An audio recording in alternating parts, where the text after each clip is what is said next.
Good evening बच्चों। बच्चों हमारा चैप्टर चल रहा है डायरेक्ट एंड इनवर्स प्रोपोर्शन और वेरिएशन। आज हम उसमें करेंगे एक्सरसाइज 10.1 फ्रॉम पियर्सन। 10.1 का फर्स्ट क्वेश्चन है x varies directly with y, then find the value of x2 and y3 in the table. हमें एक टेबल दिया हुआ है। सबसे पहले हम यहाँ पे टेबल ड्रॉ कर लेते हैं।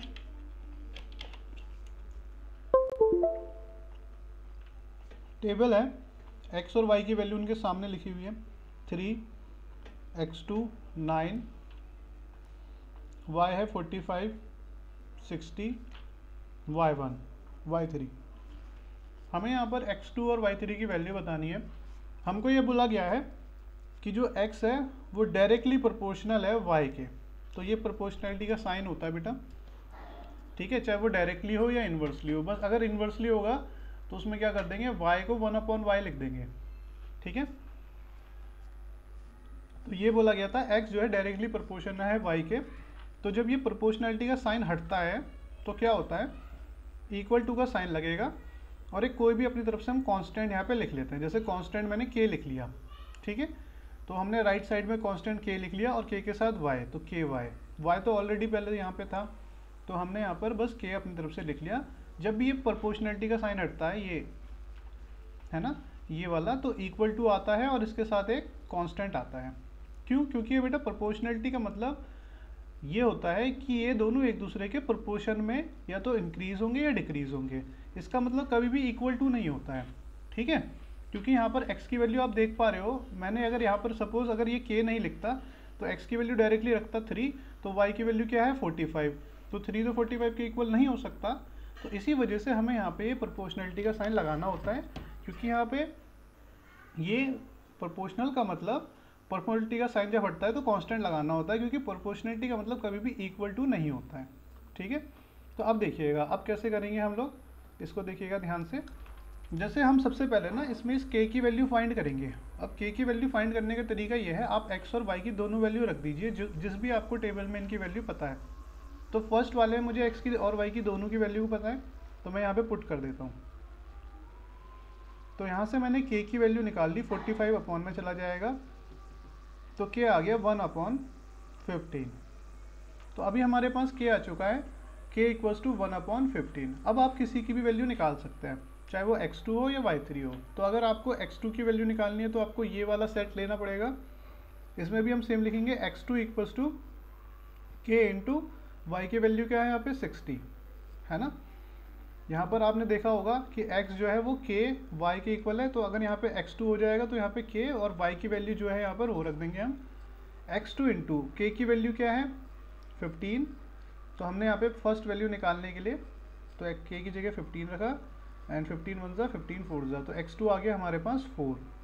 ऐसे ही अगर हमें y2 निकालना y3 निकालना है तो अगेन यहाँ पर हम लिखेंगे x3 equals to k into y3, और x3 की वैल्यू हमारे पास 9 है, k की वैल्यू हमारे पास 1/15 है, एंड y3 की वैल्यू आ जाएगी यहाँ से क्रॉस मल्टीप्लाई y3 9 के साथ ऊपर चला जाए, सॉरी y3 कह रहा 15 9 के साथ ऊपर चला जाएगा जब क्रॉस बनेगा इस तरह से, है ना। और 9 के नीचे कुछ नहीं है 1, तो ये क्रॉस मल्टीप्लाई हो गई यहाँ पर।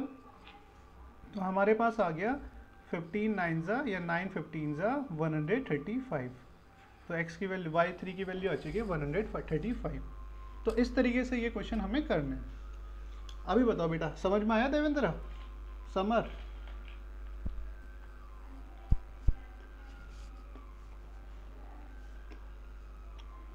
किसी कोई डाउट है?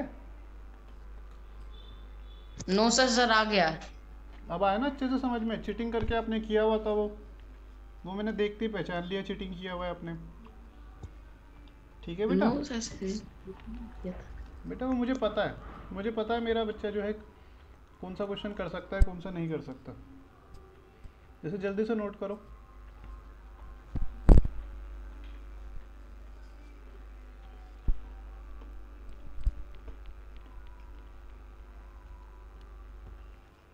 नेक्स्ट करते हैं, आगे देखिए क्वेश्चन नंबर 2।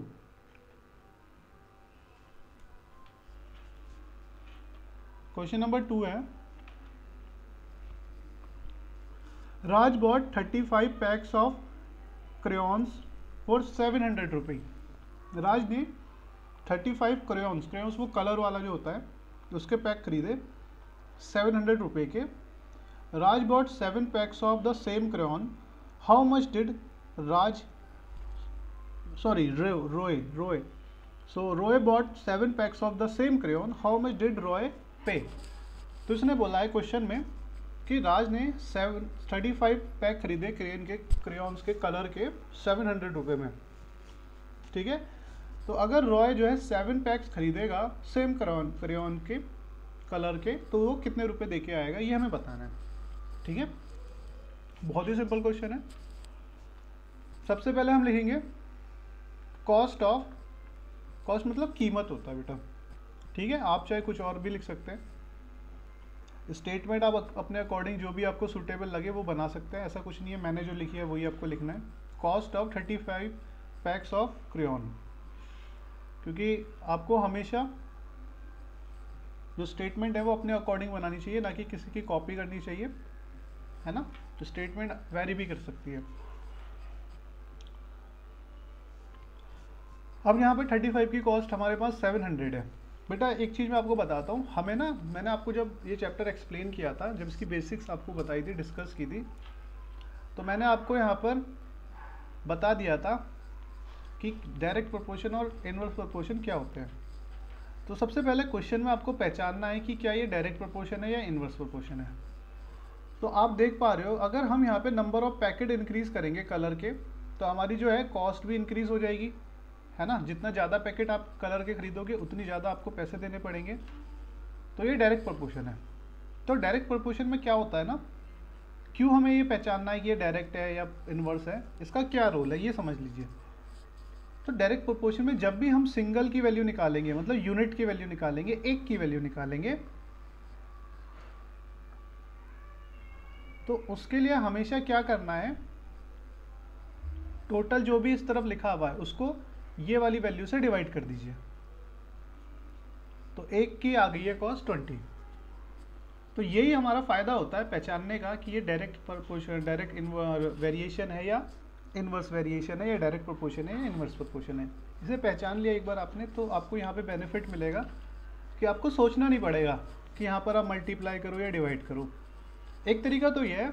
दूसरा आप ऐसे भी समझ सकते हो, दूसरा तरीका जिसमें हमें कुछ भी रटने की या समझने की ज़रूरत नहीं है, उसको आप ऐसे सोचो, एक बेसिक सा एग्जांपल लेके कि भाई 35 की पैक की कॉस्ट अगर 700 है, तो 1 की तो ऑब्वियसली कम ही होगी, है ना।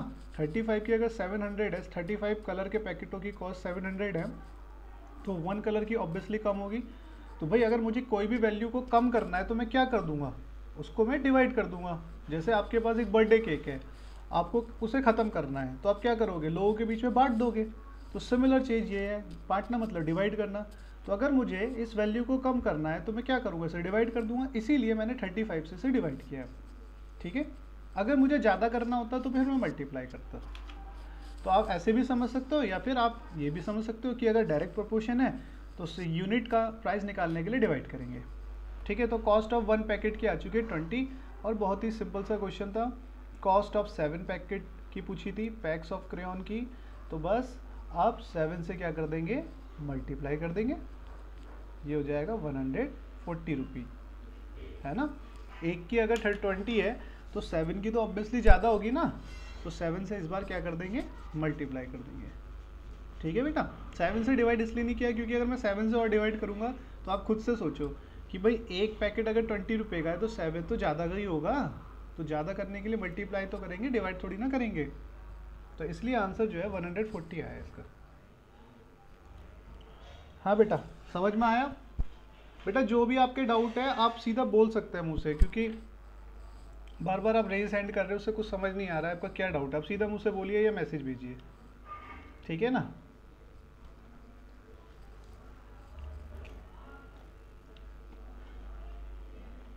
देवेंद्र समझ में आया बेटा, समझ। Yes sir. सर टेबल बनाना मैंडेटरी है? नहीं, नहीं बनाना, कोई मैंडेटरी नहीं है, कैसे भी कर सकते हो। क्वेश्चन नंबर इसका थर्ड भी बिल्कुल ऐसा ही है ना। अच्छा मैं इसमें एक चीज़ और बता देता हूँ आपको, ऐसी ऐसी चीज़ें शायद आपको कोई ना बताए बट मैं बता देता हूँ, है ना।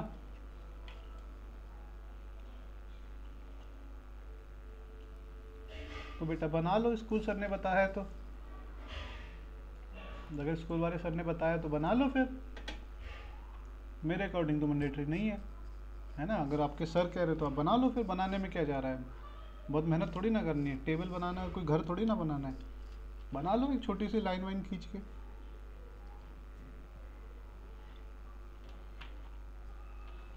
चलो बेटा एक क्वेश्चन मैं आपको बता देता हूँ, एक चीज़ मैं आपको बताता हूँ, आपको कोई नहीं बताएगा क्योंकि इस लेवल तक जाके कोई समझा नहीं पाता जो मैं आपको बताने वाला हूँ यहाँ पर, है ना। देखो बेटा, जैसा कोई बहुत बड़ा बहुत हार्ड वर्ड तो नहीं है, बस ऐसा है कि बेसिक, जैसे जब मैं स्टूडेंट था आपके लेवल पे ही था तो तब मुझे इसमें बड़ी प्रॉब्लम होती थी, तो तब मुझे ये बात पता चली थी, तो मैं इसको सबको ही बताता हूँ, ठीक है। तो आपको भी बता रहा हूँ, सुन लीजिए।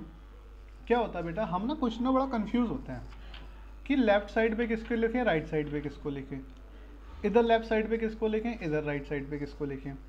ये बड़ा कन्फ्यूज़न होता है, स्पेशली जब स्टेटमेंट बनाने वाला क्वेश्चन होता है ना। कभी हम लेफ़्ट साइड पे जो लिख देते हैं वो गलत हो जाता है, कभी जो राइट साइड पे हम लिख देते हैं वो भी गलत हो जाता है। तो ये कैसे पता चलता है किसको लेफ़्ट पे लिखना है किसको राइट पे लिखना है, ये इंपॉर्टेंट काम है। तो आप क्वेश्चन में पढ़ोगे, जैसे क्वेश्चन नंबर 3 में, मैं इसको क्वेश्चन नंबर 3 को ना इधर लिख देता हूँ स्क्रीन पे ही। If the cost of 4 kg of rice, 4 kg of rice की अगर कॉस्ट जैसे 90 रुपी है, then how much rice can be purchased with 247.50 rupee, 247.50 rupee. तो 247.50 रुपी में कितना राइस आप खरीदोगे। ये क्वेश्चन है, बड़ा सिंपल क्वेश्चन है, उनके लिए सिंपल है जिनको पता है कि स्टेटमेंट कैसे बननी है, और उनके लिए बड़ा हार्ड है जिनको नहीं पता कि स्टेटमेंट कैसे बननी है। अब कैसे बनेगी स्टेटमेंट देखिए, बोला कॉस्ट ऑफ 4 kg की कॉस्ट दे रखी है हम लोगों को, 4 kg राइस की कॉस्ट दे रखी है हमें 90 रुपी, और हमसे पूछा है कि कितना, हाउ मच, कितना kg, कितना राइस हम खरीद सकते हैं 247.50 रुपी में। तो 247.50 रुपी में कितना खरीद सकते हैं। तो आप यहाँ पे देख पा रहे होंगे, बाद में जो है, बाद में भी हमें कॉस्ट दे रखी है, क्वांटिटी पूछी है। जैसे आपको यहाँ पर जो भी चीज़ दे रखी है, जैसे रुपी वाली कंडीशन दे रखी है ना बाद में भी, और स्टार्टिंग में जो रुपी वाली कंडीशन है उसको आपको लेफ्ट में लिखना है, बस बहुत सिंपल सा फंडा ये है। जो भी कंडीशन आपको दे रखी है, जैसे अगर मेरे को यहाँ पे केजी दिया होता तो मैं केजी वाले को लेफ्ट में लिखता, अब मुझे यहाँ पे रुपी वाला दिया है तो ऊपर की तरफ भी जो रुपी वाला उसको आपको लेफ्ट में लिखना है, उसी अकॉर्डिंग स्टेटमेंट भी बनानी है। तो आप देखिए स्टेटमेंट बड़ी सिंपल सी बन जाएगी। सॉल्यूशन, इन 90 रुपी क्वांटिटी मतलब मात्रा, है ना, of rice can be purchased, can be bought भी लिख सकते हैं, या परचेज की स्पेलिंग ऑलरेडी लिखी हुई है तो उसको यहाँ पे लिख लेते हैं। तो मतलब 90 रुपये में कितना राइस हम खरीद सकते हैं, in 90 rupee quantity of rice can be purchase equals to कितना kg खरीद सकते हैं, 4 kg, ठीक है। अब आप ही बताओ 1 kg में ज़्यादा राइस खरीद पाएंगे या कम राइस खरीद पाएंगे। ऑब्वियस ही बात है कम ही खरीदा आएगा 1 रुपये में, तो है ना। तो क्या करेंगे, कम करने के लिए किसी भी चीज़ को डिवाइड करेंगे, है ना, डायरेक्ट प्रोपोर्शन है। क्वांटिटी बढ़ेगी तो कीमत भी बढ़ जाएगी, है ना, मतलब कॉस्ट भी बढ़ जाएगी, और अगर ज़्यादा पैसा दोगे तो क्वांटिटी बढ़ जाएगी, राइस भी ज़्यादा आएगा। तो डायरेक्ट प्रोपोर्शन में मैंने बताया था, जब भी 1 का निकालते तो डिवाइड करते हैं, या फिर आप ऐसे समझ लीजिए कि 1 रुपये में कितना आएगा, कम ही आएगा 4 kg से, तो कम करने के लिए डिवाइड करेंगे।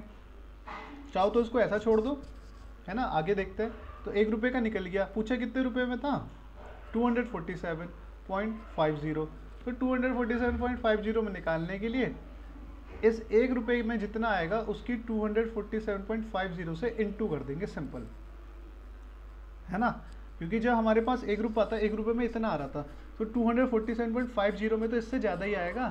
तो ज़्यादा करने के लिए क्या करता है, हमेशा मल्टीप्लाई करता है किसी भी चीज़ को। अगर मुझे बढ़ाना है तो मल्टीप्लाई करूँगा या ऐड करूँगा, या तो आपके पास ऑप्शन है इसको 4/90 बार ऐड करो इस वैल्यू को, या सीधा 4/90 से ऐड मल्टीप्लाई कर दो, दोनों आप कर सकते हो, जो भी ईजी लगे। अभी देखो इसको पॉइंट हटाएंगे, नीचे की तरफ 00, इस सिंगल ज़ीरो से ये कट गया है ना, 4 ये कट गया, 4 से मत काटो, नीचे 100 ही रहने दो, क्योंकि 100 से डिवाइड करना बड़ा इजी रहता है। सो 9 से देख लेते हैं कट जाएगा नहीं कट जाएगा। 9 2 18 बच गया यहाँ पर 6, ठीक है, हाँ भाई कट गया 9 से। 9 1 जा 9, 9 2 जा 18 बचा 6, 9 7 जा 63 बचा 4, 9 5 जा 45। तो ये आ गया हमारा 275। इसकी मल्टीप्लाई करनी है 4 से, तो 4 से जैसे इंटू करेंगे 22 कैरी 33 कैरी 4 2 जा 8 3 11/100, और 00 से 00 कट गई, हमारे पास आ गया 11 kg। तो हम जो है 247.50 रुपये में 11 kg चावल उठा के ले आएंगे अपने घर। और बताओ किसी को कोई डाउट है?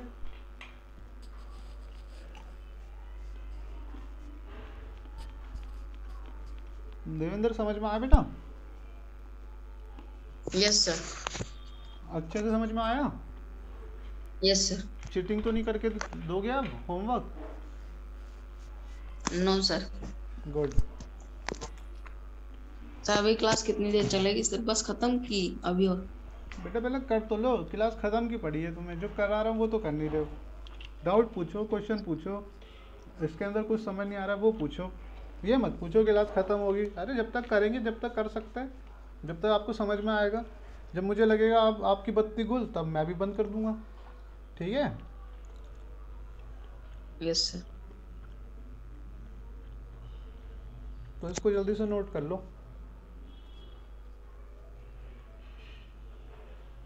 क्वेश्चन 5। ठीक है बेटा, क्वेश्चन 5 करा देते हैं। अब बोले ना आप, ऐसे बोलते सर रहोगे। इनडायरेक्ट और इनवर्स एक ही चीज होती है सर कि अलग अलग? इनडायरेक्ट और इनवर्स सेम ही है, थोड़ा मतलब 90% सेम ही है। सर तो और पहले क्वेश्चन वेरिएशन? 4 करा दीजिए। सर क्वेश्चन नंबर 5 से 4 हल्का आसान है, और आसान है वो। 5 करा दें? यस सर, कठिन 5 नहीं होता। 5 तो उससे भी आसान है। 5 देखो सर 4 कराएं, चलो 4 भी करा देते हैं। बोला x very directly with 5y। भाई x जो है वो डायरेक्टली प्रोपोर्शन है 5y के, ऐसे ही तो बोला इसने, x very directly with 5y। तो डायरेक्टली का साइन ऐसी तो होता है बेटा, ठीक है? तो इसने बोल दिया भाई आगे। अब पहले इसको सॉल्व कर लेते हैं थोड़ा सा। तो ये डायरेक्टली हटेगा तो भाई एक कांस्टेंट आ जाएगा, कुछ भी लिख लो, p लिख लो, कि अच्छा नहीं लग रहा तो चलो d लिख लेते हैं। d फॉर क्या नाम है, देवेंद्र, d लिख लिया। इस बार d लिख लेते हैं, अगली बार s लिख लेंगे, s फॉर समर। तो x हो गया, डायरेक्टली प्रोपोर्शनल का साइन हटता है बेटा ये, तो मैंने बताया कांस्टेंट आता है यहाँ पे ना, ये जो d है ये कांस्टेंट है, मतलब इसकी वैल्यू फिक्स है। अब इसकी फिक्स वैल्यू जो है हमें पहले निकालनी पड़ती है, ठीक है? ऐसे अपने मतलब घर से वैल्यू लेके नहीं आता ये, बट इसकी वैल्यू फिक्स है यहाँ पे जब ये हटेगा। अब ये फिक्स वैल्यू निकालनी कैसे, देखो इसने दिया है आगे, इसने बोला जब x इक्वल्स टू 15 है, बोला when y equals to 75 x equals to 15, बोला x 15 हो जाएगा जब y 75 है, दिया हुआ है ना, with 5y and x equals to 15 when y equals to 75। जब भाई y 75 है तो x 15 है। तो चलो कर लेते हैं फिर, ये दोनों आ गए नीचे, मल्टीप्लाई करके लिखना चाहो मल्टीप्लाई करके लिख दो, मैं तो ऐसे ही लिखूंगा क्योंकि मुझे ऐसे करना ज़्यादा इजी लगता है, ठीक है? तो d की वैल्यू आ गई हमारे पास 1/25। कोई दिक्कत यहाँ तक? किसी को कोई डाउट यहाँ तक बेटा? पूछ सकते हो यहाँ तक कोई अगर दिक्कत है तो। देवेंद्र? No sir. समझ यहाँ तक कोई प्रॉब्लम बेटा? सर 75 कैसे आया? 75 तो दिया हुआ है क्वेश्चन में, पढ़ो, पहले ही लिखा हुआ है x equals to, y is हाँ equal सर, मिल गया। ठीक है। अब आपको पता है ना, जब भी हम कोई भी वैल्यू निकालते हैं तो उसके साथ जो भी मल्टीप्लाई में होता है वो दूसरी तरफ अपॉन में चला जाता है। ये तो कोई दिक्कत नहीं है किसी को, है ना। जब भी हम कुछ निकालते हैं ना, जिसको भी हमें निकालना है उसके साथ जो भी मल्टीप्लाई में है उसको हम दूसरी तरफ ले जाते हैं, वो चला जाता है डिवाइड में। देखो डिवाइड में चला गया दूसरी वाली वैल्यू के, तो D25 आ गया। अब थोड़ा सा बचा है, और फिर यही लिख लेते हैं दोबारा से x equals to D into 5y, ठीक है। अब इसने बोला है find the value of y की वैल्यू बताओ व्हेन x इक्वल्स टू 7, जब x 7 है तो y की वैल्यू बताओ। चलो x की जगह 7 रख देते हैं, d की जगह तो मैंने बताया जो वैल्यू निकल के आई वही लेंगे 25, 5 इंटू वाई, 5 वन जब 5, 5 5 जब 25, इस 5 की क्रॉस मल्टीप्लाई 7 के साथ, तो y आ गया हमारे पास 35। समझ में आया? Hello sir. हाँ सर ये जो डिजिट है सर, ये वाली, ये हम्म सर, इसको तो सर ये बीच में है सर कि 1 इंटू है। मैं बताता हूँ, इसको हटाओ निशान को अपने, हटा दिया। देखिए बेटा दोबारा बता देता हूँ, यहाँ पे है ना, यहाँ पे समझ नहीं आया ना, दोबारा सुनो। देखो बेटा यहाँ पे ये बताओ d की वैल्यू कितनी है, आप जो बताते जाओगे मैं वो लिखता जाऊंगा। d की वैल्यू बताओ कितनी है, बताओ ये d की वैल्यू 25। 1/25 बोलो ना, है ना। 1/25। हाँ फिर फिर 1 की तो कोई वैल्यू होगी ही नहीं वहाँ पे। तो ऊपर है ना, वो ऊपर तो होगी, नीचे नहीं होती है, ऊपर तो होगी, ठीक है। 1 की नीचे 1 की वैल्यू होती है नीचे भी, बट हम 1 को कंसीडर नहीं करते नीचे, बट अगर वो 1 ऊपर आ जाए बेटा वो तो वैल्यू होती है। समझ में आ गई बात? वहाँ पे भी कंसीडर नहीं करना वहाँ पे चाहिए। कंसीडर करना चाहिए। अगर इसको आपने 25 लिख दिया, आपको मैं एक चीज़ बताता हूँ,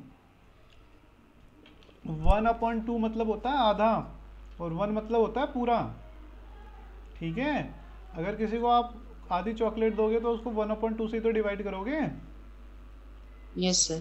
1/2 से कह रहा 2 से, तो 1/2 मतलब आधा होता है। अब आप इसको कहने लगे नहीं सर ऊपर का 1 हटा के 2 लिख दो बस केवल, तो ये आधे से तो दुगना हो गया, नहीं हो गया?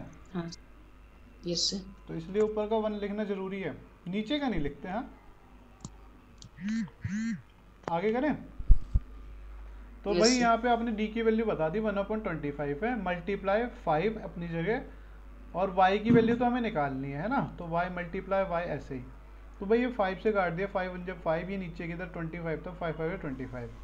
तो उसके बाद कर दी क्रॉस मल्टीप्लाई, ये जो नीचे है वो ऊपर चला जाता है, तो 7 5 35। और बताओ समझ में आया अभी अच्छे से? Yes sir. नोट डाउन कर लिया? आगे करें? Yes sir. 5 वाला जो आप कह रहे हो सर बहुत हार्ड है, जो सबसे इजी है।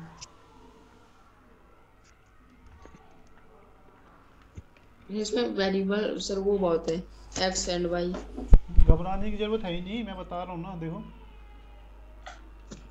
बोला है x directly, x varies directly, तो डायरेक्टली का सिंबल बना देंगे पहले। तो किसके डायरेक्टली? 3y + 5, इसी के तो डायरेक्टली, ठीक है बेटा? सही लिखा है मैंने? Yes sir. चलिए अब ये डायरेक्टली का साइन हटेगा तो आप ही बताओ क्या साइन आएगा? इक्वल टू आएगा, आएगा Yes, नहीं? sir. और एक क्या लगाना पड़ेगा हमें यहाँ पर? कांस्टेंट, कांस्टेंट लगाना पड़ेगा ना, लगाना पड़ेगा। कुछ भी लगा दो, X. के लगा दो, x तो ऑलरेडी है ना, तो x की जगह कुछ और लगा दो। x और y की जगह, x और y पहले से है ना, तो इनकी जगह जो भी मन करे वो लगा दो बस, इनको इनके अलावा। सर एस f लगा दे, ऐसा s लगा देते, समर बना S. देते। हाँ समर बना दिया इसको, लो ठीक है। यहाँ लिख भी देते हैं, जो s है वो कांस्टेंट है, ठीक है बेटा? ऐसे लिख देंगे कांस्टेंट, इसकी वैल्यू फिक्स है। चलो निकालो इसकी वैल्यू। अब बोला है कि भाई देखो आगे बोला हुआ है, बोला है कि एंड y इक्वल्स टू 5/3 है व्हेन x इक्वल्स टू 10 है। जब x इक्वल्स टू 10 है तो भाई y जो है ना, ये y ये है हमारा 5/3, तो y की जगह पे 5/3 लिख देंगे, बाकी सब एज इट इज। ठीक है ना, बोला था ना व्हेन x इक्वल्स टू 10, बोला एंड y इक्वल्स टू 5/3, तो y की जगह पे रख दिया 5/3, इस 3 से 3 कट गया, 5 + 5 हो गया हमारा 10। ठीक है, s निकालना है, 10 चला जाएगा इस 10 के डिवाइड में, 10 से 10 कट गया, x की वैल्यू s की वैल्यू आ गई 1। ठीक, अब फिर आगे करेंगे।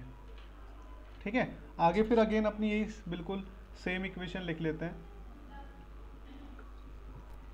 अब देखो कुछ और भी बोला हुआ इसने, क्या बोला हुआ है, इसने बोला what is the value of y, y की वैल्यू बताओ हमको। अच्छा, व्हेन x इक्वल्स टू 36, जब x की वैल्यू 36 है तो y की वैल्यू बताओ। ठीक है, तो बाकी सारी y के अलावा बाकी सारी वैल्यू पुट कर दो। s की वैल्यू आ गई है 1, y की तो हमें पता ही नहीं है, निकालनी है इस बार। तो 36 और 1 की तो अंदर मल्टीप्लाई करेंगे सेम ही आ जाएगा। ठीक है बेटा, तो जो प्लस में होता है या माइनस में होता है सबसे पहले हम उसे लेके जाते हैं दूसरी साइड। तो 5 प्लस का था, इधर आके माइनस, तो ये हो गया हमारा 31। अब y के साथ 3 मल्टीप्लाई में ये चला जाएगा डिवाइड में, तो y की वैल्यू आ चुकी है 31/3 आंसर। अभी बताओ हार्ड था या इजी था? बहुत इजी था। इजी था ना? आपको समझ में आया समर?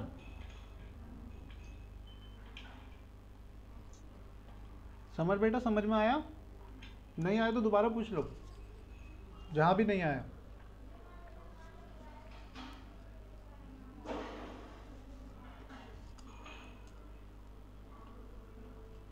हेलो सर आया है वो, उसकी तरफ से नेटवर्क इशू। ओके, तो एक्सरसाइज कंप्लीट हो गई। तो ये एक्सरसाइज यस सर। मुझे अच्छे से करके भेज दोगे? सर रिपीट कर दीजिए। रिपीट कर दूं बेटा? ओके, देखो बेटा ये सर डायरेक्ट, आइएगा नहीं। ये तो डायरेक्टली प्रोपोर्शनल था, तो ये डायरेक्टली प्रोपोर्शनल का हमने सिंबल बना दिया यहाँ पे। तो जैसे ये प्रोपोर्शनैलिटी का सिंबल हटता है ना, तो इसकी जगह इक्वल टू का साइन आता है और एक कांस्टेंट लगाना पड़ता है। हमने कांस्टेंट लगा दिया s, और यहाँ पे लिख भी दिया, देखो जी x जो है ना यहाँ पे कांस्टेंट है, और बाकी सब एज इट इज। अब इसने बोला था एंड y इक्वल्स टू 5/3, तो y की जगह पे रख दिया 5/3। ये देखो ना y 3 × y है ना, तो y की जगह पे इधर रख दिया हमने 5/3, है ना। 3 की 5 के साथ इंटू, और ये बीच में कोई साइन नहीं है तो इंटू का साइन मान लेते हैं। And y equals to 5/3 when x equals to 10, और x इक्वल्स टू 10 दिया हुआ था तो x की जगह पे रख दिया 10। अब इस 3 से नीचे वाले 3 से ऊपर वाला 3 कट गया क्योंकि ये मल्टीप्लाई में थे। यहाँ बच गया 5, है ना, 3 तो कट गया ना, तो 5 बन गया 5, यहाँ पे 5 बच गया। 5 को इस 5 के साथ कर देंगे, बीच में प्लस का साइन है ऐड, तो ये हो गया 5 + 5 10। s निकालना है, 10 चला जाएगा इस 10 के अपॉन में, क्योंकि जो भी मल्टीप्लाई में होता है वो वैल्यू चली जाती है अपॉन में। 10 से 10 कैंसिल आउट, 1 आ गया, तो s की वैल्यू आ गई 1, और s हमारे पास आ चुका है। तो एक बार यही बिल्कुल सेम दोबारा से हम यहाँ पे लिख देंगे। अब जो इसने पूछा है वो हम निकाल लेंगे। इसने पूछा क्या है, what is the value of y, y की वैल्यू बताओ। व्हेन x इक्वल्स टू 36, जब x 36 है तो x की जगह पे रख दिया हमने 36। ठीक है, और s की वैल्यू जो आ गई थी कौन सी वाली, ये वाली जो आ गई है, इसको यहाँ पे रख दिया हमने 1। y की हमें निकालनी है, y की पहले वाली वैल्यू पुट मत कर देना, वो पुराने उसके लिए थी, नए के लिए y की वैल्यू पूछी हमसे। तो यहाँ पे y की वैल्यू निकालनी है, वो y एज इट इज रहेगा। इस 1 की दोनों के साथ मल्टीप्लाई करोगे तो बेटा 1 की मल्टीप्लाई किसी के भी साथ करो वो सारा एज इट इज आ जाता है। हमें y निकालना है, तो 5 प्लस में ये चला जाएगा इधर की तरफ माइनस में। ठीक है, तो 36 में से 5 गया बचा 31, y के साथ 3 मल्टीप्लाई में ये चला जाएगा डिवाइड में, तो y की वैल्यू आ चुकी 31/3 आंसर। अब बताओ समझ में आया? ठीक है, और कोई डाउट? No sir. तो बेटा ये एक्सरसाइज अब मुझे अच्छे से करके भेज देना आप, ठीक है। चलिए नेक्स्ट एक्सरसाइज देखते हैं 10.1 2। सर अभी उसका एक्सप्लेनेशन ना किसका बेटा? सर आगे इनडायरेक्ट और इनवर्स वेरिएशन अरे बता तो दिया था, एक्सप्लेनेशन तो करा दिया था पहले ही स्टार्टिंग में चैप्टर के पहले। सबसे पहले यही तो बताया था। ये देखो ये भी है ना, ये डायरेक्ट इनवर्स पहले ही बता रखा है। अब तो प्रैक्टिकल करना है, एक्सपर्ट थ्योरी तो हो गई है, अब प्रैक्टिकल कर लेते हैं। ठीक है बेटा, बहुत ही सिंपल है, बिल्कुल ऐसा ही है, कुछ नहीं चेंज है। देखो कैसे, फर्स्ट क्वेश्चन देखो, ए की वैल्यू दे रखी है 16, बी की 4, फिर ए की वैल्यू 32, बी की बोल दी है B2, फिर ए की वैल्यू A3, बी की बोल दी 0.5। आंसर बताओ। देख के पता चल रहा है, A 16 था, B हो गया 4, है ना। और ऊपर क्वेश्चन में बोला हुआ है वैसे भी A and B are very inversely है, तो इन्वर्सली का मतलब क्या हुआ, तो A एंड B ऐसे लिखेंगे ना इन्वर्सली में, मैं लिख के दिखा देता हूँ। A ऐसे इन्वर्सली का साइन, दो वर्ड है प्रोपोर्शनलिटी का साइन, और इन्वर्सली में B को लिख देंगे 1/, में। ठीक है, सेम करेंगे बिल्कुल। इक्वल टू का साइन हटेगा, एक कांस्टेंट आ जाएगा। ठीक है, मल्टीप्लाई 1/B। अब जिसकी भी वैल्यू पता है, जिसमें भी दोनों की वैल्यू पता है, उसको ले लेंगे। यहाँ पे हमने A की जगह रख दिया 16, K मल्टीप्लाई B की जगह रख दिया 4। K निकालना है, तो K के साथ 4 तो अपॉन में है ना, डिवाइड में, तो वो ऊपर चला जाएगा, 16 के साथ मल्टीप्लाई हो जाएगी, तो K की वैल्यू आ गई 64। बस बिल्कुल सेम वैसे ही कर लिया पीछे वाले क्वेश्चन की तरह। अब दोबारा इसको लिख देंगे, A equals to K multiply 1/B।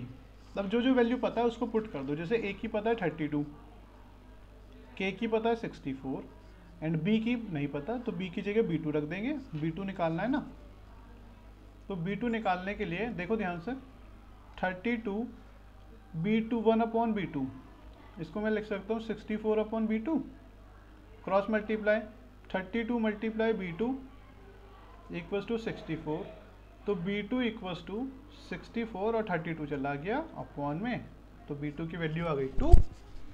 ऐसी A3 की निकाल लेंगे। देवेंद्र समझ में आ रहा है बेटा? Yes sir. बिल्कुल सेम है ना पीछे वाले जैसा ही। यस बस इस बार अपॉन में कर दिया हमने, और कुछ थोड़ी ना किया है। हाँ सर।